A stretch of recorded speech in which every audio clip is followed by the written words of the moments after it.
मित्रों, रामचरितमानस की यहाँ तक की कथा मैं आप सभी को सुना चुका हूँ कि भगवान श्री राम समुद्र पर पुल बांधकर लंका जा पहुँचते हैं। आज का प्रसंग है सुबेल पर्वत पर सुबेल पर श्री राम जी की झांकी और चंद्र उदय वर्णन।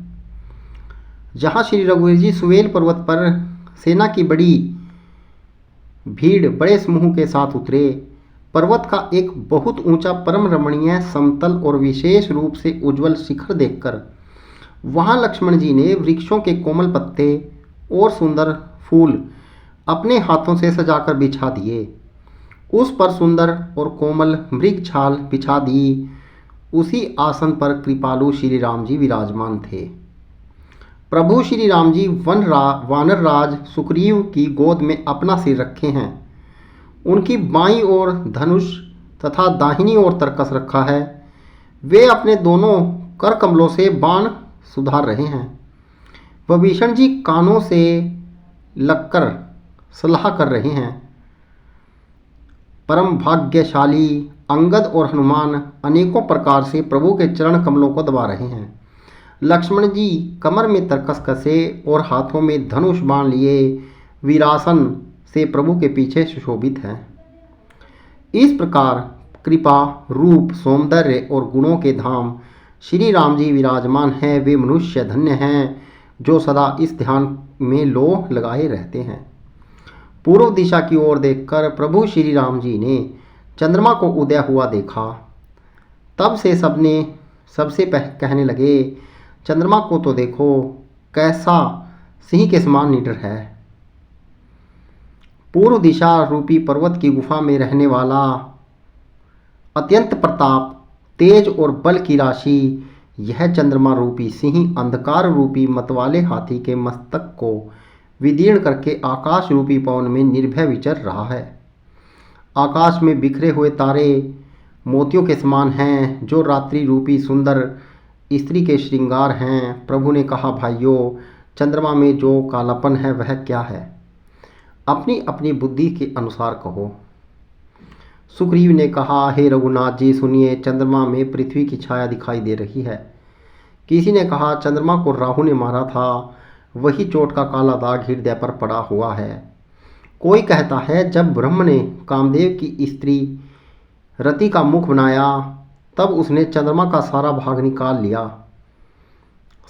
निकाल लिया जिससे रति का मुख तो परम सुंदर बन गया, परंतु चंद्रमा के हृदय में छेद हो गया। वही छेद चंद्रमा के हृदय में वर्तमान है, जिसकी राह से आकाश की काली छाया उसमें दिखाई पड़ती है। प्रभु श्री राम जी ने कहा, विष चंद्रमा का बहुत प्यारा भाई है, इसी से उसने विष को अपने हृदय में स्थान दे रखा है। विष युक्त अपने किरण समूह को फैलाकर वह वियोगी नर नारियों को जलाता रहता है। हनुमान जी ने कहा, प्रभु सुनिए, चंद्रमा आपका प्रिय दास है। आपकी सुंदर श्याम मूर्ति चंद्रमा के हृदय में बसती है। वही श्यामता की झलक चंद्रमा में है। 9वां प्रायण 7वां विश्राम। राम जी के बाण से रावण के मुकुट छत्रादि का गिरना। पवन पुत्र हनुमान जी के वचन सुनकर सुजान श्री राम जी हंसे। फिर दक्षिण की ओर देखकर कृपा सिंधु भगवान बोले, हे विभीषण, दक्षिण दिशा की ओर देखो, बादल कैसे घुमड़ रहा है और बिजली चमक रही है। भयानक बादल मीठे मीठे हल्के हल्के स्वर से गरज रहा है, कहीं कठोर ओलों की वर्षा न हो।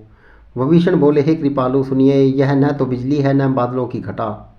लंका की चोटी पर एक महल है। दशग्रीव रावण वहां नाच गान का अखाड़ा देख रहा है। रावण ने सिर पर मेघ डंबर, बादलों के डंबर जैसा विशाल और काला छत्र धारण कर रखा है। वही मानो बादलों की काली घटा है। मंदोदरी के कानों में जो कर्णफूल हिल रहे हैं, हे प्रभु, वही मानो बिजली चमक रही है। हे देवताओं के सम्राट सुनिए, अनुपम ताल मृदंग बज रहे हैं, वही मधुर गर्जन ध्वनि है। रावण का अभिमान समझकर प्रभु मुस्कुराए। उन्होंने धनुष चढ़ाकर उस पर बाण का संधान किया और एक ही बाण से रावण के छत्र मुकुट और मंदोदरी के कर्णफूल काट गिराए।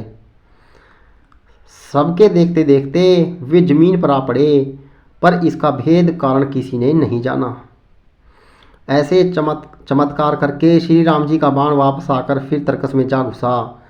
यह महान रसभंग रंग में भंग देखकर रावण की सारी सभा भयभीत हो गई। न भूकंप हुआ, न बहुत जोर की हवा चली, न कोई अस्त्र शस्त्र ही नेत्रों से देखे। फिर ये छत्र मुकुट और कर्णफूल कैसे कटकर गिर पड़े।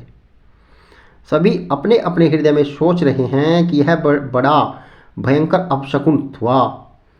सभा को भयभीत देखकर रावण ने हंसकर युक्ति रचकर ये वचन कहे, सिरों का गिरना भी जिसके लिए निरंतर शुभ होता रहा है, उसके लिए मुकुट का गिरना अपशकुन कैसा। का फिर रावण को समझाना और श्री राम की महिमा कहना। अपने अपने घर जाकर सो रहो, डरने की कोई बात नहीं। तब सब लोग सिर नवाकर घर गए। जब से कर्णफूल पृथ्वी पर गिरा, तब से मंदोदरी के हृदय में सोच बस गया। नेत्रों में जल भरकर दोनों हाथ जोड़कर वह रावण से कहने लगी, हे प्राणनाथ, मेरी विनती सुनिए। हे प्रियतम, श्री राम से विरोध छोड़ दीजिए। उन्हें मनुष्य जानकर मन में हट न पकड़े रहिए। मेरे इन वचनों पर विश्वास कीजिए कि रघुकुल के शिरोमणि श्री रामचंद्र जी विश्व रूप हैं। यह सारा विश्व उन्हीं का रूप है।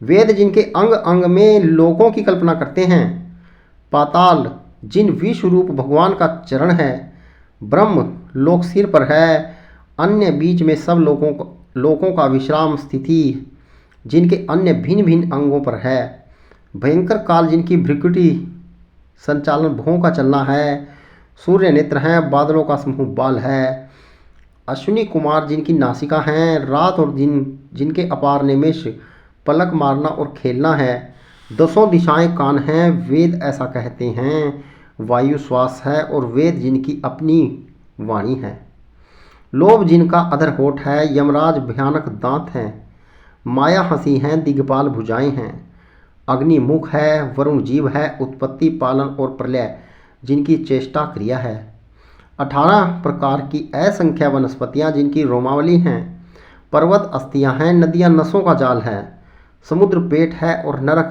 जिनकी नीचे की इंद्रियां हैं। इस प्रकार प्रभु विश्व में हैं, अधिक कल्पना क्या की जाए।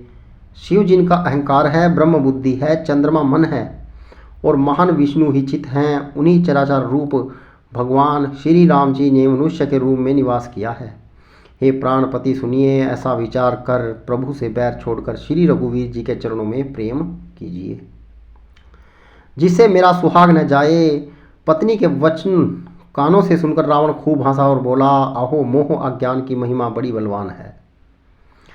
स्त्री का स्वभाव सब सत्य ही कहते हैं कि उसके हृदय में 8 अवगुण सदा रहते हैं, साहस, झूठ, चंचलता, माया, छल, भय, डरपोकपन, अविवेक, मूर्खता, अपवित्रता और निर्दयता।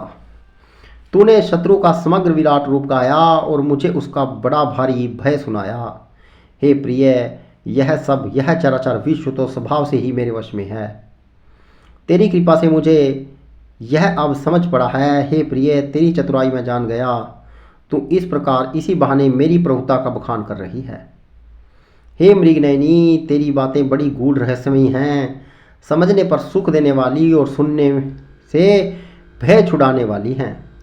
मंदोदरी के मन में ऐसा निश्चय कर लिया कि पति को कालवश मति भ्रम हो गया है। इस प्रकार अज्ञानवश बहुत से विनोद करते हुए रावण को सवेरा हो गया। तब स्वभाव से ही निडर और घमंड में अंधा लंकापति सभा में गया। यद्यपि बादल अमृत सा जल बरसाते हैं, तो भी बेत फूलता फलता नहीं।